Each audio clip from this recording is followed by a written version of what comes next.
Bonjour et bonsoir et bienvenue sur JDR Compagnie, j'espère que vous allez bien. Ce soir, nous sommes partis pour un spécial Halloween. Certains joueurs n'étaient pas vraiment au courant de ce qui allait leur arriver sur le coin du museau, puisque on était peut-être parti pour un spécial Noël ou pour une partie lambda. Ça les a surpris pour certains. Et donc ce soir, nous allons jouer sur Mancia Nancy, un jeu développé par M. Lunart, qui est à ma droite. Enfin, à ma gauche pour vous si vous regardez l'écran, mais voilà, sur cette perspective. Et donc du coup, M. Lénard va nous expliquer comment marche son JDR, quelles sont les mécaniques, etc. Et moi je vous rajouterai après, une petite post-production, une fiche de personnage pour que vous voyez exactement le détail. Déjà, bonsoir M. Lénard. Eh bien, bonsoir à tous. Et bonsoir à toi, Méric. Merci pour l'invitation. Du coup, en fait, déjà, en termes de note d'intention, pourquoi j'ai fait un jeu d'horreur, en fait peut-être je vous en parle vite fait en 2 mots. Après avoir maîtrisé et joué des années durant sur les classiques du genre, j'en étais assez insatisfait sur une partie un peu spécifique. C'est une partie qui simule la psychologie des personnages lorsqu'ils sont confrontés à l'horreur et lorsqu'ils sont soumis à ce type de stress. Bien souvent, c'était laissé à un système qui agissait à l'emporte-pièce et qui ne donnait pas vraiment de libre arbitre aux joueurs d'interpréter comme ils l'entendaient leur personnage. Donc ça me posait vraiment problème. Et je me suis dit que j'allais produire un jeu dont c'est le thème, dont le but premier en fait, est de permettre aux joueurs d'avoir la main mise sur le trouble et la folie de leur personnage et de choisir en fait vers quel type de folie ou vers quel type de trouble leur personnage va évoluer. Alors du coup c'est Mancia. C'est le jeu qui est né de cette idée, de cette envie et en fait ça signifie la magie de la folie quelque part. C'est un petit peu, voilà, un petit peu le point d'orgue du jeu. Sur la fiche personnage, ce qu'on retrouve au centre de la fiche personnage, au-delà des éléments très classiques, à savoir caractéristiques, métiers, spécialités, des choses qu'on peut retrouver dans beaucoup d'autres jeux, au centre il y a un pentacle avec des tentacules de trouble, et ceux-ci sont des outils que le joueur peut à tout moment au cours de la partie utiliser pour améliorer ses chances de succès. Et il peut l'utiliser afin d'éviter de mourir face à un danger vraiment mortel ou augmenter des chances de succès sur des choses un peu plus triviales. Mais évidemment, il y a toujours une dimension un petit peu psychologique à la chose, donc ça ne s'utilise pas de manière totalement gratuite. Donc c'est vraiment un moment en fait où on vient dépenser ses ressources et à force de les dépenser, on peut se retrouver confronté au moment où l'esprit cède. Et donc de devoir interpréter un petit peu certains types de troubles. Alors l'intérêt d'avoir 5 branches thématisées, donc les 5 branches, c'est il y a peur, schizophrénie, dissociation, psychose et paranoïa. C'est des archétypes, hein. On va être honnête, mon livre n'a pas pour objet de faire un jeu complètement juste sur la part médicale, c'est plus un jeu qu'un livre médical. Néanmoins, ces 5 branches en fait sont des branches caractéristiques permettant de regrouper des troubles que j'ai considérés les plus fun à être interprétés. Il y a certains troubles mentaux qui sont finalement peut-être un peu trop limitants pour être intéressants dans une partie de jeu et que j'ai écarté volontairement, et d'autres que j'ai regroupés plus par notion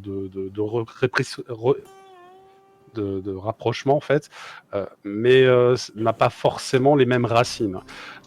Ce qui fait qu'on est face à un outil ludique plus qu'un outil réaliste, et qui a pour but en fait d'aider les joueurs et de leur permettre en tout cas de choisir quel type de troubles mentaux ils ont envie de jouer. Voilà, c'est un peu long de dire tout ça comme ça, mais en fin de compte, ce que j'apprécie particulièrement, c'est d'offrir l'opportunité aux personnes qui jouent à ce jeu de vivre la transition de l'état normal de leur personnage vers un état de dément, mais la vivre petit à petit, et pas dire t'as raté ton GD, subitement tu es devenu dément et tu es injouable. Ce n'est pas le cas. Et donc là, c'est l'occasion de vivre la transition, d'assumer les conséquences de cette transition aussi, et puis de tenter de les interpréter, parce que ça reste tout de même un jeu de rôle. Voilà, donc il y a aussi un but d'interprétation derrière. Voilà. à savoir que le système est vraiment très cool et je pense qu'il est vraiment adapté pour le coup pour une campagne et pas spécialement pour des one-shots. Pour le coup, vu que effectivement c'est progressif. Quand on a en face, je sais pas, un Cthulhu qui permet entre deux missions, récupérer un petit peu de santé mentale, là je pense qu'on peut vraiment enchaîner la campagne, et je suis désolé pour le bruit des travaux. Là on peut vraiment enchaîner une campagne, et même hors cadre, on va dire, de situation de stress imminente, ces séquelles restent systématiquement. Et je trouve ça très cool, puisque passer un seuil de paranoïa très intense, le personnage n'est pas mort, on continue à jouer. Voilà, pour le feedback que moi je peux vous en faire post-partie, c'était vraiment très cool. Du coup, si je peux me permettre de répondre à ça, en effet, la part campagne a été développée du jeu. Si au départ je le faisais jouer d'ailleurs qu'en one shot, j'ai développé la part campagne parce que moi-même j'aime bien maîtriser des campagnes assez longues d'horreur. Et je n'aime pas que les personnages soient des chaussettes jetables facilement remplaçables. J'aime bien qu'on puisse bâtir tout ce qui est construit en fait leur psychologie et souvent ça passe par pas mal de vécu avec le personnage, mais aussi des notions de rapprochement, c'est-à-dire si on s'identifie à ce même personnage-là.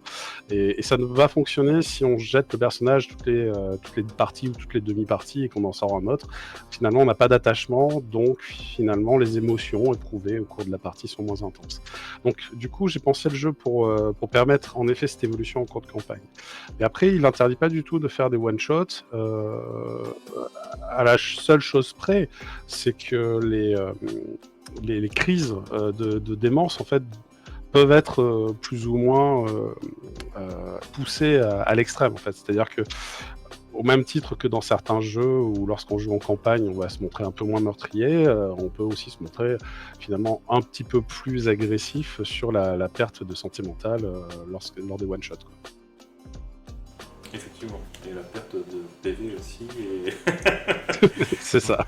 On l'a très bien vu pendant la partie et vous le verrez. Oui. Ça peut être ça très s'est mortel, très bien terminé. Dans tous les sens du terme. Exactement. Et du coup, parlons du système justement, qui est un peu le cœur du jeu. C'est narratif, ça laisse la place au narratif, mais on a quand même la possibilité de s'amuser réellement avec le système et pas juste vraiment lancer une pièce à pile ou face et dire ça réussit ou ça réussit pas. Et c'est ça que j'aime bien. J'ai essayé malgré tout de garder une part ludique. C'est peut-être lié à mon approche, en tout cas du JDR, mais j'apprécie que le système soit une sorte d'arbitre neutre entre le MJ et les joueurs. La problématique en fait du full narratif, c'est que bien ça dépend bien souvent du bon sens et du bon vouloir du meneur de jeu ou de la meneuse, qui ne sont pas toujours en adéquation avec ce qu'imagine le personnage ou le joueur. Et souvent, on se retrouve confronté à des situations où il y a une incompréhension, et naît de cette incompréhension une injustice parce que c'est simplement que le message n'a pas été correctement transmis de la personne qui joue son personnage à la personne qui gère la partie. Or, lorsqu'on a un système qui est là pour servir d'arbitre, pour le coup, il a cette capacité à trancher certaines décisions et à offrir des réponses au compteur afin que celui-ci puisse amener la résolution. Alors évidemment, à l'opposé du spectre, on a tout ce qui est simulationnisme.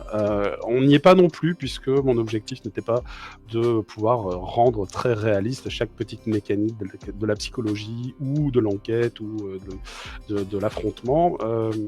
Néanmoins, on a suffisamment d'éléments entre les diverses caractéristiques, les métiers qui sont plus des domaines en fait d'expertise et les atouts en fait qui sont en fait une sorte de spécialité du personnage pour arriver à prendre n'importe quel problème sous un angle qui nous convient ou qui nous correspond et le résoudre. C'est d'ailleurs peut-être une spécificité que j'ai pas vu beaucoup ailleurs, mais sur les métiers, j'en ai une dizaine dans la fiche perso. Bien souvent sur les jets de dés, je propose toujours plusieurs métiers. Le joueur ou la joueuse va pouvoir choisir le métier de son choix pour résoudre l'action, prendre souvent celui où il ou elle est le meilleur, mais en fin de compte, ce n'est pas obligé, parce que c'est une question d'approche. Et de fait, selon l'approche, ça peut résoudre la situation différemment. Donc ça peut donner lieu à une interprétation différente de la situation selon le choix qui est fait en fait par les joueurs. Voilà. C'est vrai que pour le coup, j'avais bien aimé ce système de compétences-là, et pas de... Comment dire, de compétences perception. Voilà, ça fait... on peut le voir de plusieurs façons. Un militaire va peut-être repérer une branche cassée, des mouvements dans un fourré, alors que peut-être un médecin, lui, verra plus, je sais pas, par exemple que la forêt est emplie de sumacs vénéneux, de choses comme ça. Donc, même pour le MJ, ça laisse une possibilité de description, on va dire relativement infinie.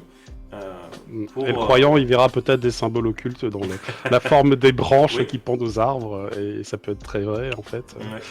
Tout à fait. C'est cette partie-là que j'aime bien aussi, parce que justement, ça laisse une grande marge d'interprétation pour la description, et puis les joueurs aussi peuvent choisir sous quel angle d'attaque ils peuvent approcher le problème. C'est Et ça. ça, c'est intéressant aussi. J'avais vu ce système-là, enfin, alors, en version beaucoup plus simple, c'est vraiment beaucoup moins bien élaboré, chez un autre JDR, Étoile, je sais pas si tu as vu. Ça me dit quelque chose. En J'ai gros, pas lu. une adaptation Stargate. Enfin, c'est un truc en 40 pages qu'a fait un copain du Magneto. Mais c'est vrai qu'il est très très simpliste. T'as 2 stats. Tu vois. D'accord. Du coup, ça manque un petit peu. Pour une campagne, c'est pas adapté, je trouve. Mais c'est fait normalement pour effectuer des missions en stand-alone. Et effectivement, tu as ce côté métier, tu as le côté scientifique et le côté militaire, tu vois, pour traiter un aspect ou un autre. Et en fonction de ta caractère, bah, voilà, tu pallies entre les deux et tu essayes d'expliquer pourquoi tu utilises cette stat et pas une autre. Là, l'avantage, c'est que effectivement, tu rajoutes le fait qu'il y ait la gestion d'inventaire, etc. La personne qui a des capacités, qui est militaire, qui est docteur, elle a des outils. Et c'est bien que ce soit pris en compte et que ça apporte vraiment des bonus au niveau du jet et pas juste que ça permette de faire le jet. Ce qui, je trouve, serait dommageable. De fait, là, ça donne des bonus, mais on n'est pas non plus dans un compte d'apothicaire à compter chacune des balles, chacune des munitions, chacune des doses de seringue. Cependant, on est dans une notion plus globale. Bah, tu as une kit de premier secours, ou alors est-ce que tu as une trousse médicale complètement adaptée? Ça ne donne pas le même bonus. Et de fait, peut-être sur un échec critique, on peut arriver à la conclusion que tu tombes un peu à court, quoi. Pour éviter tout de suite que l'échec critique soit mortel, et puis aussi pour éviter de tomber dans des archétypes de t'as voulu recharger ton arme, tu t'es tiré une balle dans le pied. Enfin, c'est pas toujours ça la résultante d'un échec critique. Ça peut juste être pas de bol, au pire moment tu n'as plus de balles, et c'est déjà pas mal handicapant en vrai. Oui. Non, c'est l'avantage de pas non plus s'enfermer dans des règles qui peuvent pas, de temps en temps, peuvent ralentir l'action, voire casser l'ambiance, puisqu'on est dans de l'horreur. Si on passe son temps à se référer toutes les 5 secondes à un bouquin, le attends, je vérifie, Oui. Ça casse une immersion. Mais non, mais les règles elles disent pas ça, machin. Ça c'est pareil, ça peut casser une immersion. Tout à fait. Effectivement, le simulationnisme c'est bien, mais en général c'est quelque chose de trop lourd pour du JDR d'horreur, puisque faire 36 000 GD, faire référence à 40 fiches techniques, ça ralentit énormément la narration. Et ça fait sortir du jeu les gens qui sont autour de la table, donc après pour retrouver l'ambiance c'est dur. C'est ça. Donc là, on a un jeu d'ambiance, mais un jeu très ludique quand même, puisqu'il y a quand même des atouts, des inventaires. J'imagine que pour faire une créa de perso, ça peut être très sympa de bien choisir son inventaire avant. Tout à fait. Pour moi, qui suis un joueur qui aime beaucoup utiliser mon inventaire, et je pense que Lunart le sait, et que mes camarades de Wisdert aussi, c'est très cool. C'est très cool. Et pour l'immersion, et pour le côté ludique. L'usage des règles, des bonus, etc. Tout à fait. D'ailleurs, j'en profite, on parlait d'échecs critiques, il y a un petit particularisme sur mon jeu, du coup, à ce sujet. Je suis parti du point de vue que quelqu'un qui devient dément perd peu à peu la maîtrise de son environnement proche et de ses relations humaines. En gros, il y a une sorte de fil du rasoir sur lequel le personnage est tout au long de la partie. C'est-à-dire que le seuil d'échec critique, au départ, c'est 1 sur un D10, et on a la possibilité d'avoir des dés supplémentaires en dépensant des points dans les troubles. Mais ça a le risque que quand on remplit complètement une barre de troubles, eh bien après on contracte en effet une séquelle permanente, mais le seuil d'échec critique, il y monte lui aussi. Il peut passer à 2, etc. Et donc ensuite, ça sera tous les dés qu'on lance qui font le score d'échec critique ou moins. Si l'entièreté des dés lancés fait ce score ou moins, on arrive sur l'échec critique. Alors c'est un système qui est un peu pervers, pour la raison suivante, puisque ça pousse un peu la consommation. C'est-à-dire que plus notre seuil est haut, plus on a tendance à vouloir consommer des points pour réduire les chances d'échec critique, évidemment. Il suffit qu'un seul dé fasse plus que de 2, admettons, si on a un seuil à 2, pour que ça ne soit pas un échec critique. Et donc c'est un peu normal, parce qu'il y a ce côté, finalement, la folie, on produit plus en fait au quotidien. Il y a aussi le côté de la perte de maîtrise de soi, la perte de contrôle. Je vois bien en fait une personne finalement peu saine d'esprit, un cultiste de haut rang qui a frayé avec les créatures innommables de nombreuses fois, aller commander un gâteau pour l'anniversaire de son ami dans une boulangerie. Et si ça se passe pas comme il veut, peut-être qu'il va juste péter les plombs pour une raison tout à fait banale, là où quelqu'un de normal se prendrait juste son mal en patience. Voilà, admettons, le gâteau est pas pris à temps, la personne rate son jet de patience et se met à péter les plombs, mais pas à un moment du tout adéquat, et socialement elle se rend pas compte qu'il fait une erreur en fait. Et c'est un peu lié à ça, il y avait un peu cette intention là, donc c'est pas nécessairement que social, hein, ça peut être physique ou mental, mais en fin de compte, j'aimais bien cette approche là. Alors évidemment, ça monte, mais ça peut aussi redescendre. Il y a des mécaniques interparties pour les campagnes notamment, qui permettent de guérir ces troubles et de réduire le seuil, parce que sinon, quand on arrive à un seuil de 5-6, ça devient injouable, on va être honnête, hein, ça devient très très compliqué pour le personnage. Mais du coup, grâce à cette mécanique de gain et de perte de troubles, ce qui fait aussi le gain et le perte de séquelles mentales en fait, la personne qui joue le personnage peut choisir quelle séquelle mentale conserver. Donc fait des tests en fait. Pendant la partie, il va devoir vivre peut-être telle ou telle séquelle, genre je sais pas, admettons de la pyromanie et une illusion des grandeurs. Et à la fin de la partie, il va se dire bon, je peux en éliminer un, mais finalement j'aime bien jouer à la pyromanie, l'autre me plaît pas trop, donc va éliminer celui qui plaît le moins au joueur. Et ça lui permet, ce dernier en fait, d'avoir un personnage qui correspond à ses attentes et à ses envies de jeu.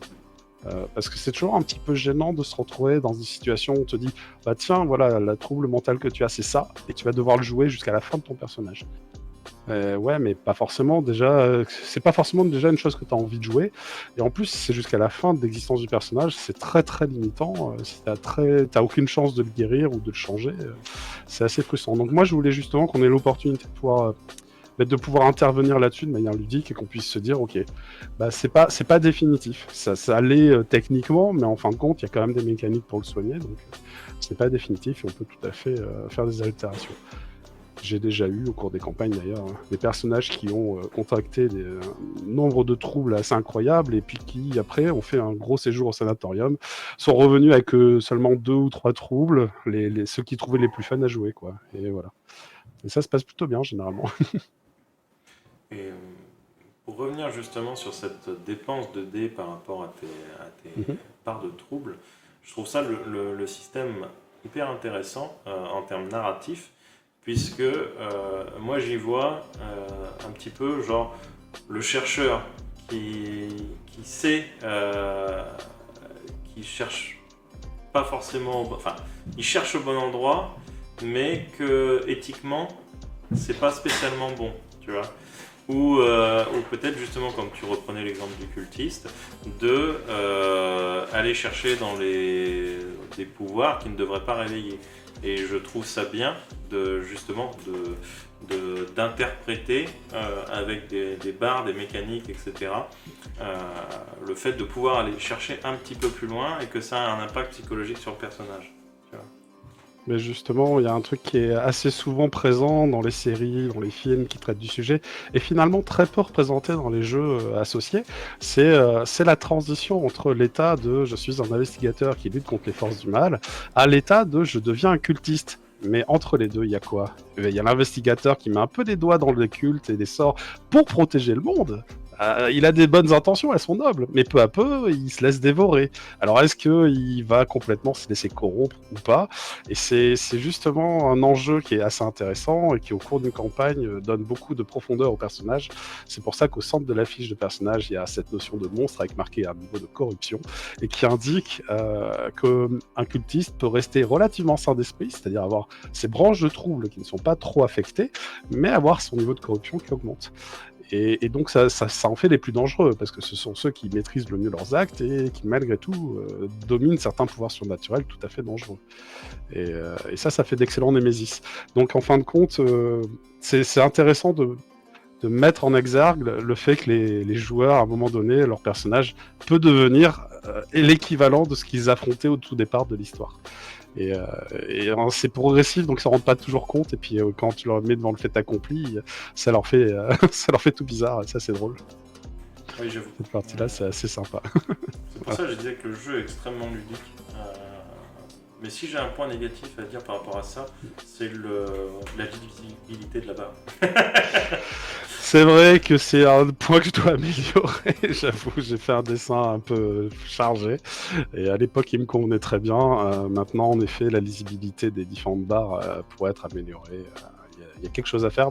Bon, une fois qu'elle est expliquée, généralement, tout le monde s'en sort. Mais c'est vrai qu'il y a moyen de la rendre plus lisible pour certaines des barres. Alors, pas la barre monstre, elle est facile à lire. Elle est en plein milieu, mais c'est les autres qui sont un peu plus compliqués à saisir. Voilà. Oui, j'avoue. Encore les pilules, ça va. Les pilules, ça allait à peu près. Les ronds de tentacules aussi, je pense, non?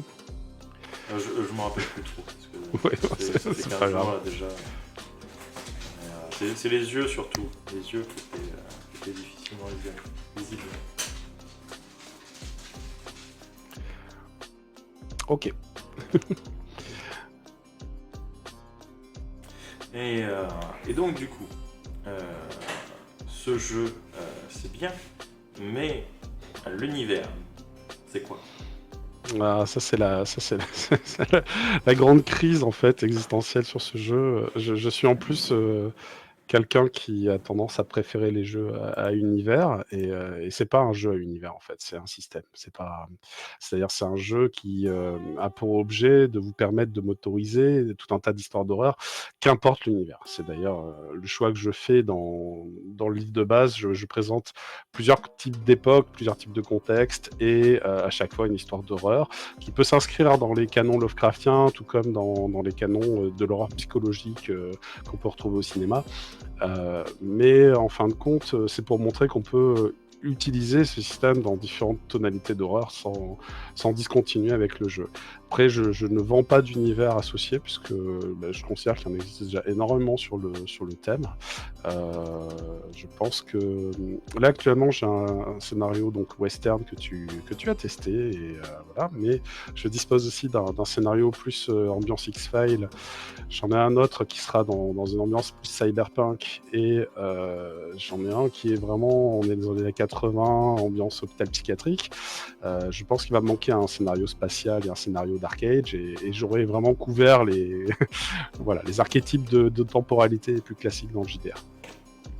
Si je peux me permettre, un scénario genre à l'époque des Cro-Magnons en horreur, ça pourrait être extrêmement cool. J'avoue, ça pourrait être aussi très intéressant. Parce qu'il y a le côté incompréhension, parce que tout peut être pour eux, tout peut être apporté à l'esprit, aux choses, au culte. peut-être que même eux, vu qu'ils n'ont pas la même perception que nous on a avec finalement quand même les grandes religions qui nous ont inculqué certaines zones de morale, etc. Vu qu'il n'y a pas cette perception-là à cette période-là, ça peut donner un point de vue extrêmement intéressant, surtout dans l'horreur, où genre, pour eux, Cthulhu, c'est Deva, tu vois. Oui, c'est ça, c'est juste un truc qui vit dans l'eau, et puis voilà. Mais en fin de compte, c'est bien que tu abordes cette question, parce que moi, ça me fait penser beaucoup au roman New York. Et de fait, je pense que si je devais faire en effet un scénario, je m'inspirerais beaucoup des rebondissements qu'il y a dans ce roman, parce qu'ils sont bien trouvés, sans reprendre des personnages ni même l'histoire. Mais au moins, l'idée des rebondissements permet d'enrichir un peu une thématique qui commence à une époque préhistorique, quoi. Enfin, en tout cas, c'est clairement décrit comme ça dans New York. Hein. Ça commence dans un village préhistorique où la population de chasseurs est la seule source de nourriture. Donc, c'est un peu spécial.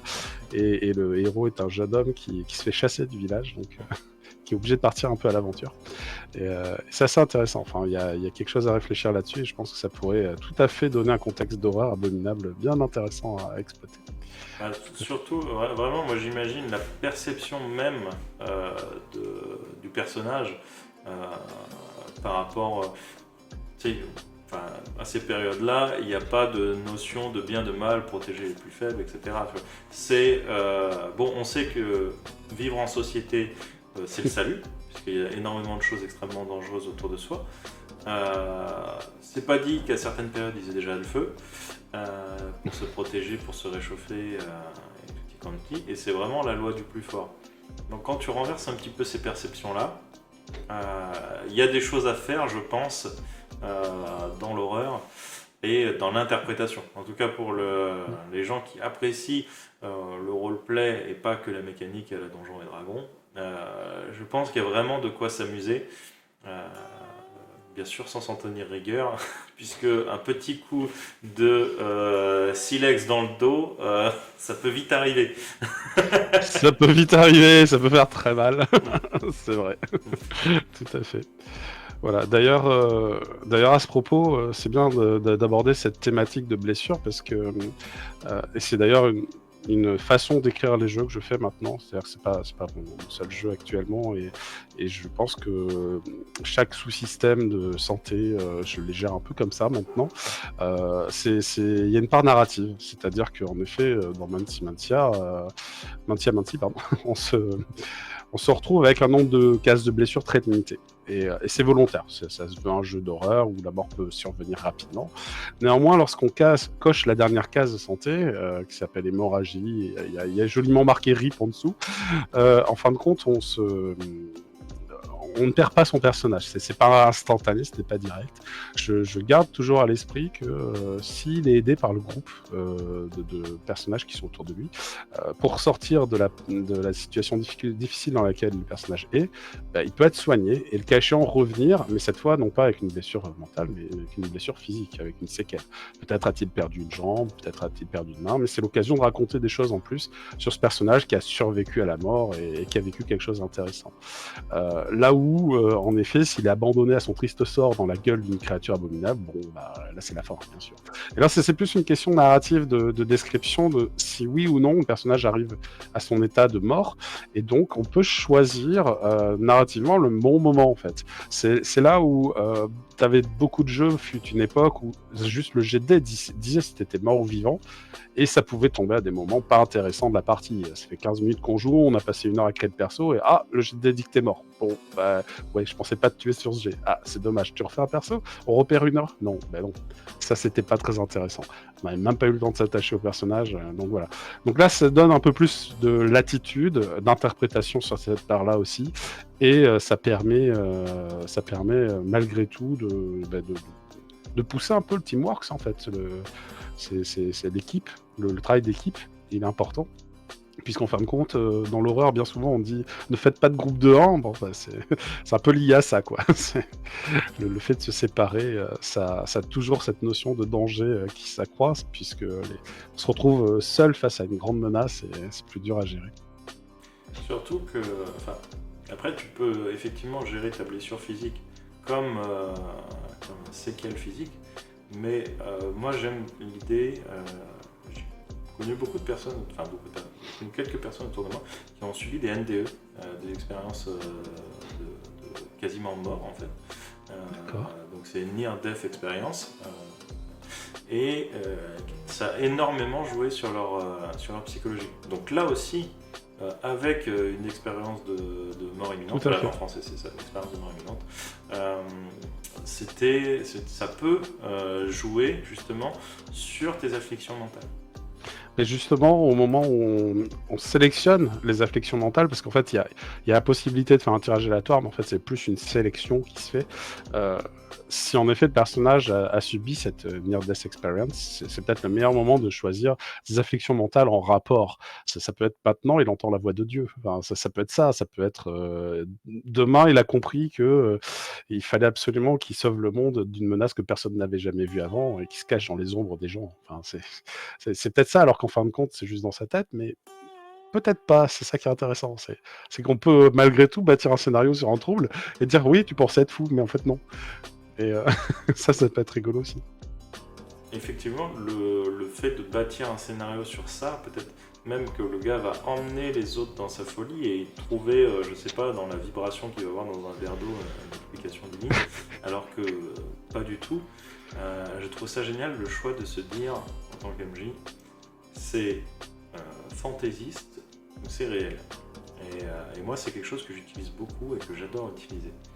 Et il y a un film qui est peut-être pas réellement, c'est peut-être pas la volonté du réal, mais tout le film est traité de façon à, quand il se passe quelque chose de fantaisiste, les personnages principaux sont seuls. À la base, il n'y en avait qu'un qui croyait, et au fur et à mesure que ça se passe, les deux y croient. Mais à chaque fois qu'il y a quelqu'un d'extérieur, à part une scène, mais encore, il pourrait interpréter, vu qu'il est derrière une vitre, etc., que les gars sont... Ouais, ils ne voient pas tout à fait la même chose. Eh bien, à chaque fois, c'est vraiment...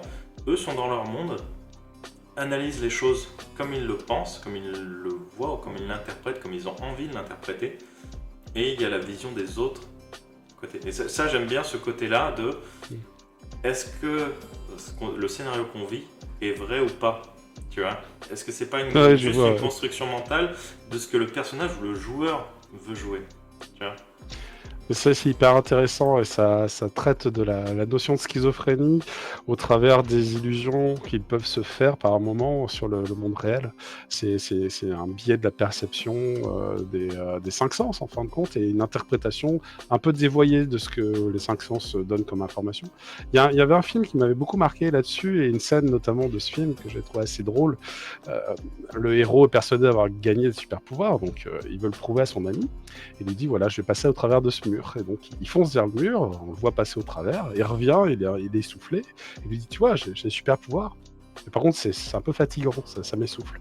Et ensuite, la caméra change de point de vue. Elle arrive dans les yeux de son ami qui voit son copain foncer vers le mur, prendre le mur de plein fouet, tomber par terre, mettre un peu de temps à se relever, revenir essoufflé.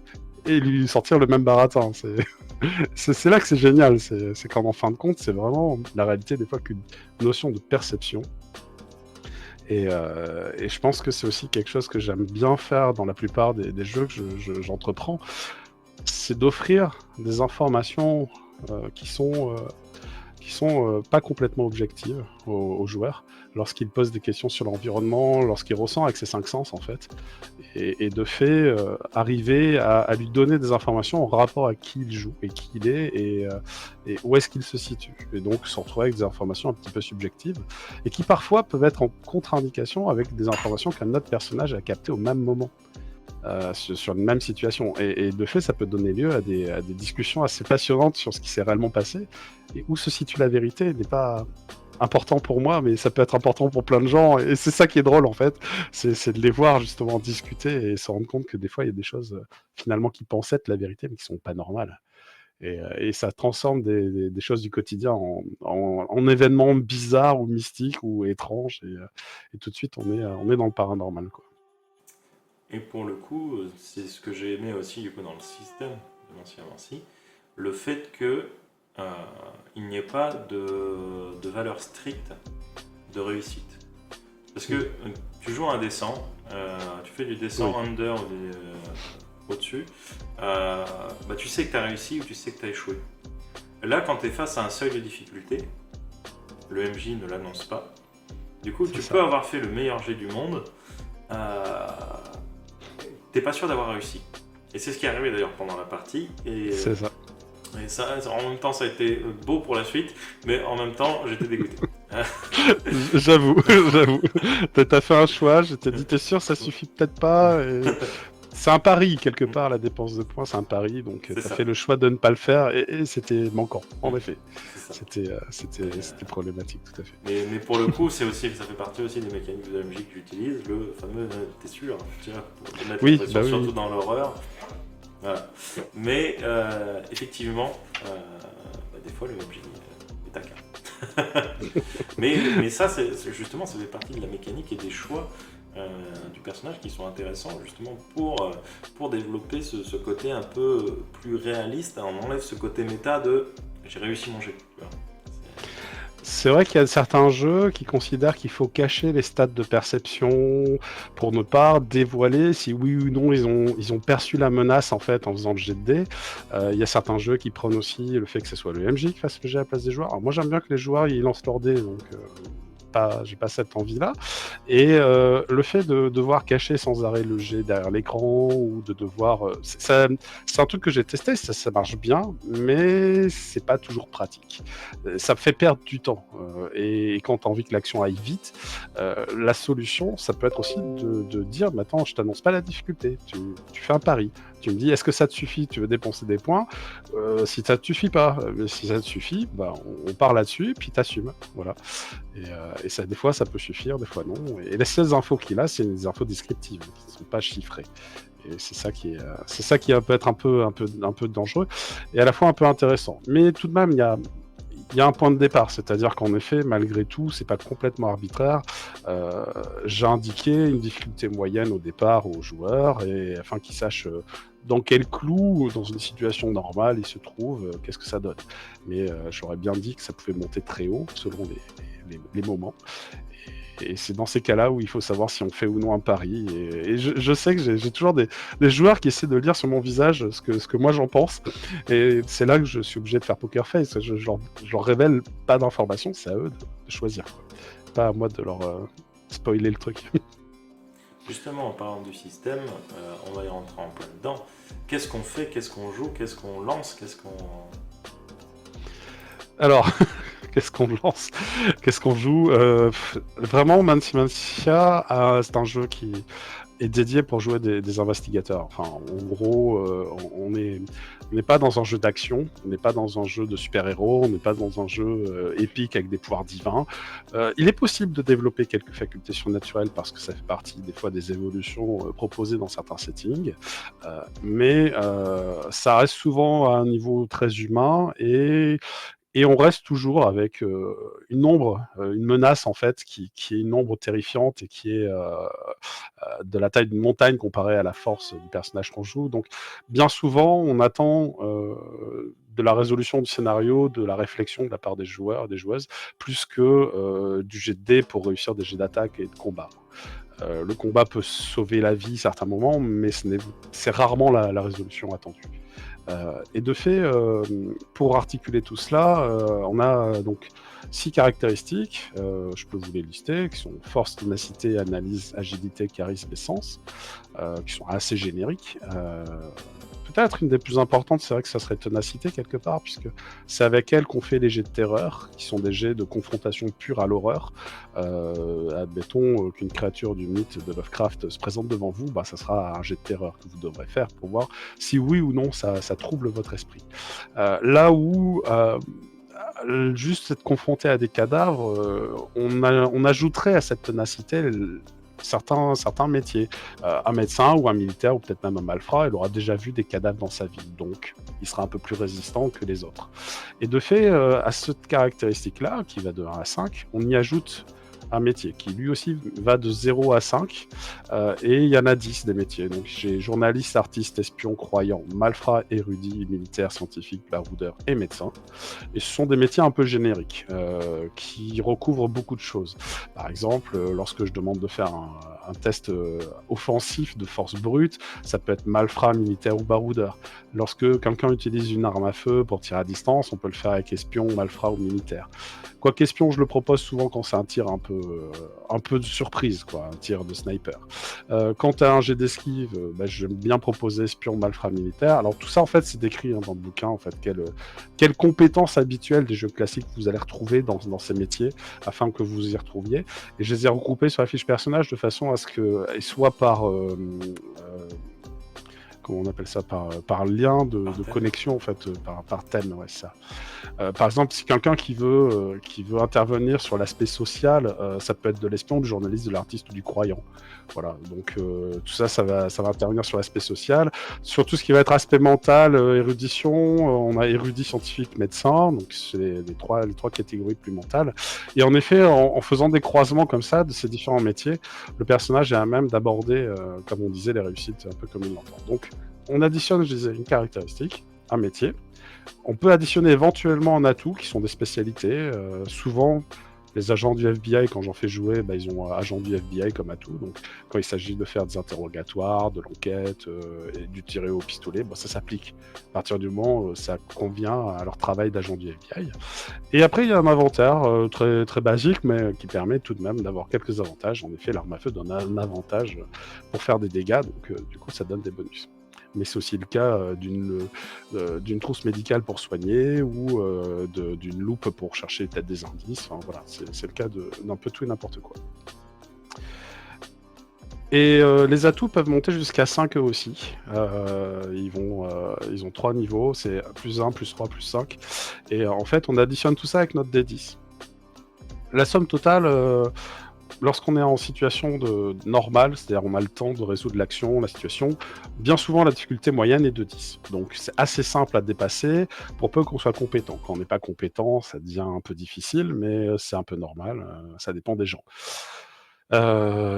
Ensuite, lorsque la situation devient un peu stressante, on passe à 15 en difficulté. Et là, 15, c'est vrai que ça commence à être un petit peu ardu à certains moments. Donc les gens doués dans leur domaine, 15, ils y arrivent régulièrement, il n'y a pas de souci. Par contre, il y a certains moments, ça va aller au-delà. Et la difficulté peut monter jusqu'à 50. Et à 50, là, c'est vraiment qu'on est confronté à un monstre du mythe qui vient qui tente peut-être d'abattre sur vous un tentacule de la taille d'un building, donc autant vous dire que c'est difficile à éviter. Toujours est-il que, oui, voilà, on a la possibilité de dépenser au centre, donc dans le pentacle, les points de jauge. Et chaque point qu'on dépense rajoute un D10 à la somme et nous donne plus de chances de réussite. Et le fait de lancer plusieurs dés vous offre aussi l'opportunité de faire des faveurs désastres. Donc ça se produit lorsque vous avez des dés qui font le même score. Alors, vous avez double 2, vous avez une faveur désastre double, donc ça va vous donner un total... Enfin, ça va vous donner un bonus de plus 5 si on doit compter les points, si on en a besoin pour une marge. Si on n'a pas besoin pour la marge, on sait que ça va vous avantager sur la situation. Vous allez vous retrouver avec l'équivalent d'un succès critique. Lorsque vous avez 3 dés qui font le même score, c'est encore mieux. On est sur une faveur désastre triple, ça donne un bonus de 15, ou alors ça donne un succès exceptionnel. Enfin voilà. Donc ça reste à interprétation évidemment, mais c'est cette part-là en fait qui est vraiment intéressante en fait, je pense, dans le jeu. Le fait de se dire à tout moment, je peux avoir plus de dés, mais il faut que je dépense. Et donc choisir en fait le rythme et la quantité d'énergie qu'on souhaite mettre dans les actions qu'on fait. Voilà. Effectivement, la gestion de cette difficulté peut faire tomber ou encenser un PJ. C'est quelque chose qui t'est arrivé, mais bon, au final, c'est intéressant malgré tout. Ça donne une fin tout à fait surprenante. C'est très vite marqué et ça se voit très vite. C'est vrai. Moi, si je peux rajouter un petit truc, oui. Parce que les viewers ne le savent pas encore, parce qu'ils n'ont pas encore vu l'épisode, mais tu nous as donné une gestion de lumière. C'est vrai. qui était pas mal physiquement, puisque moi j'avais vraiment l'impression que du coup ça faisait partie de la mécanique du jeu. Euh, et bah, en fait, justement, c'est peut-être ça le petit regret que j'ai, c'est que ça n'a pas été forcément compté dans la mécanique. Peut-être que c'est compté sur la seuil de difficulté, je ne sais pas. C'est ça. C'est Ok. ça. En fait, c'était compté sur le seuil de difficulté, sur les jets de perception, les jets d'instinct, d'intuition ou tout simplement de réactivité. C'est quelque chose que j'ai mis en place un peu au dernier moment, je dois t'avouer. Parce que je me suis dit, tiens, j'avais besoin de gestion de lumière pour ce scénario et tiens, j'ai des bougies. Enfin, ça fait un plus un. Je vais leur confier des bougies. Ça sera le symbole qu'ils ont avec eux, une lumière. Et en effet, je trouvais ça intéressant, mais je l'ai pas légiféré avec des règles. En fait, je le fais toujours. J'ai toujours fait ça un peu à l'intuition. Et c'est vrai que quand un personnage a une source de lumière sur lui, oui, en effet, ses jets de perception sont facilités que quand il n'en a pas. Quoi. Donc, C'est là que moi j'aurais. Vu qu'on avait l'objet physique, c'est là où moi j'aurais voulu avoir une petite stat, un peu comme nos objets qu'on a, tu vois, le revolver, etc. D'avoir Tout en à fait. plus en fonction de la jauge type de lumière, genre une bougie n'éclaire pas autant éclaire plus qu'une allumette, mais elle éclaire moins qu'une lampe à huile, moins qu'une lampe torche, etc. Tu vois. Mais c'est tout à fait le cas en fait, c'est Mm. tout à fait le cas.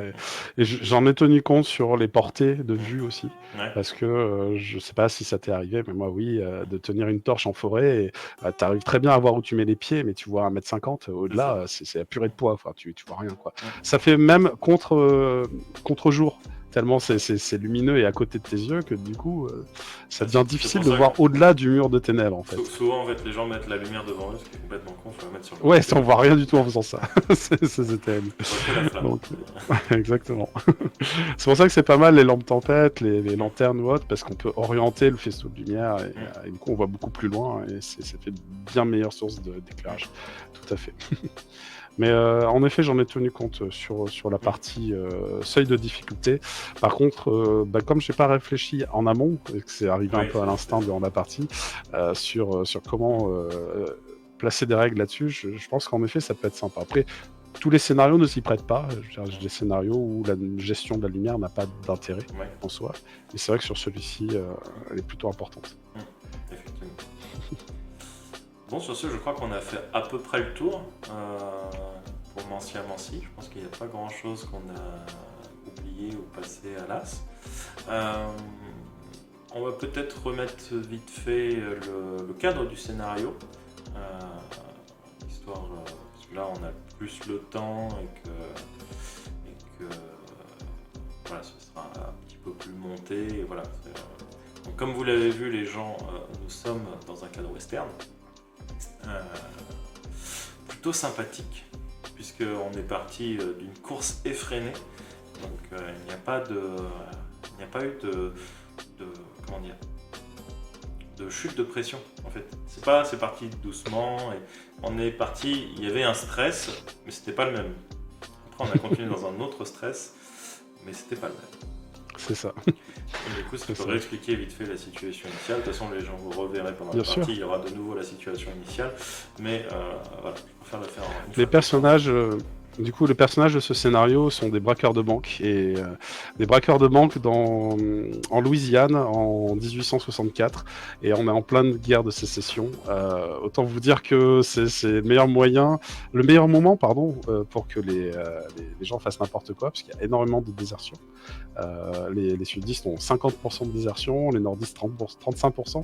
Autant de désertion, ça fait beaucoup de criminels automatiquement. Et de fait, ils jouent à un groupe de braqueurs de banque qui se sont trouvés pour X ou Y raison, en tout cas qui ont décidé de se serrer les coudes afin de braquer de l'or